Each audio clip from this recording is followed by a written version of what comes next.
Hello and welcome back to another episode of the review and recap series for the Living Under Nazi Rule topic. We are moving on to our third theme, which is the changing lives of people in Germany between 1933 and 1939. We've done theme 1, which is the establishment of the dictatorship. We've now done theme 2, control and opposition. And the first part of theme 3 that we need to have a look at, changing lives, is how the lives of women in Nazi Germany changed in the 1930s. Now, before we start, I think it's important to talk about the general attitude towards women that Nazi Germany had. The Nazis viewed women in a very traditional and conservative way. They believed that women should not wear much makeup, that they should be non-smoking, the idea that they typically should spend their time in the kitchen preparing food and meals for the family. They should be wearing traditional German clothes, using German goods in the house as well. And also that they should be, and this is a quote from a Nazi advert, physically robust for childbirth. Okay, very traditional, almost backwards ways of viewing women in Nazi Germany. Okay, now the way that we can split this up is by looking at the Nazi policies and intentions for controlling the lives of women and the impact that those Nazi policies had. The first policy and sort of intention that we need to have a look at then is to do with marriage and children. Hitler and the Nazis wanted the German Reich, the German Nazi government, to last 1,000 years. They wanted the Aryan people of Germany to rule Europe and the world for 1,000 years.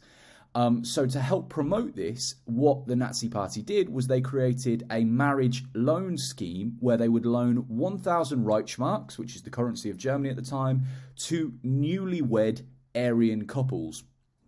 In order to qualify for this, you obviously had to be Aryan, and the woman also had to give up her job. These loans would then mean that it would give you enough money to sort of get yourself settled, and for every child that you had, Aryan child that you had, 250 of those 1,000 Reichsmarks would not have to be paid back. So if you had 4 Aryan children, you would get to keep the full 1,000 Reichsmarks for yourself. These were extremely popular in Germany. 250,000 of these loans are taken out in 1934, and it does have quite a big impact that we'll talk about in a second. Another way that the Nazis tried to promote the birth of Aryan children was by creating something called the Honor Cross of German Mothers. This was awarded to Aryan women who had produced 4 children. They would get a bronze medal. If they produced 6 children, they would get a silver medal. And if an Aryan woman gave birth to 8 Aryan children, then she would get the gold medal, and it would be personally presented by Hitler himself. These weren't necessarily as popular, but again, it's quite a symbolic way of trying to increase the number of births in Germany. Furthermore, there was a new law passed under the Nazi regime that meant that men could divorce women much more easily.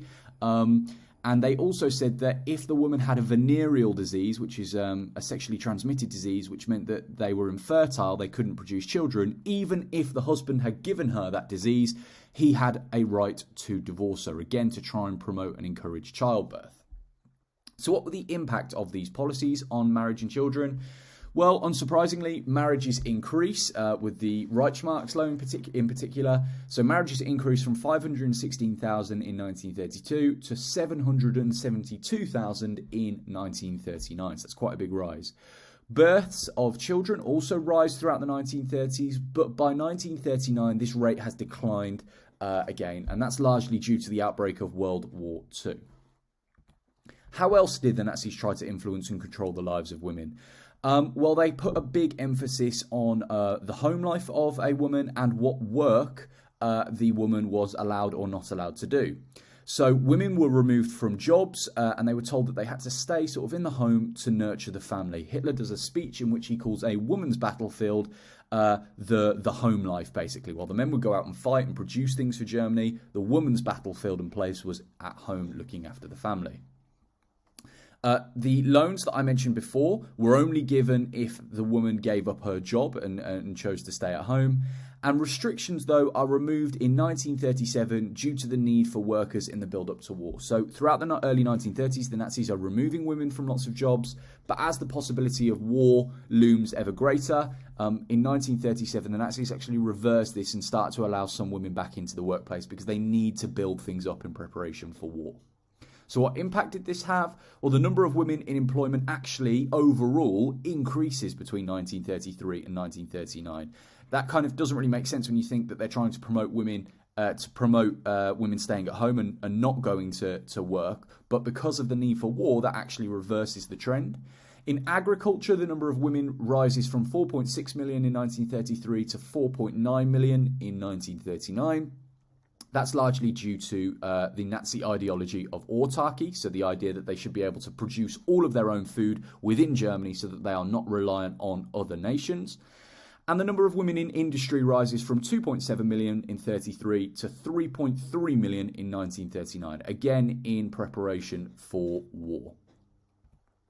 Lastly then, how did the Nazis try to influence the number of women in higher education? By higher education, we mean sort of college and university level. Well, unsurprisingly, the Nazis removed lots of women from higher education positions. In fact, female enrollment at university was limited to 10% of all students allowed in. Okay, so of all the students allowed into German universities, only 10% of them or less were allowed to be women. Unsurprisingly, this has quite a detrimental impact on the number of women in higher education. It falls quite dramatically, the rate here, and that meant that there was a lack of qualified women for sort of higher professional level jobs, for example, engineering, and that becomes quite a big problem in World War II. So the Nazi regime kind of shoots itself in the foot a little bit because lots of skilled workers have to go off and fight in the war. In the German Wehrmacht, the German army, which leaves a shortage of skilled workers in Germany afterwards. That's it really for the lives of women. It's up to you whether if you had an exam question, whether you would argue they got worse or better. I think by looking at the Nazi policies and intentions, it's quite sort of clear what their ideas were. But as ever, we've got a test yourself section of this video. So I am going to flash up 1, 2, 3, 4, 5 different questions. These are by no means exhaustive. There are other questions that you need to know the answer to for the changing lives of women. What I would like to do is pause the video now, please, and then see if you can have a go at these 5 questions. In a couple of seconds' time, I am going to flash up the answers for these. Okay, so pause the video here. And the answers are as follows.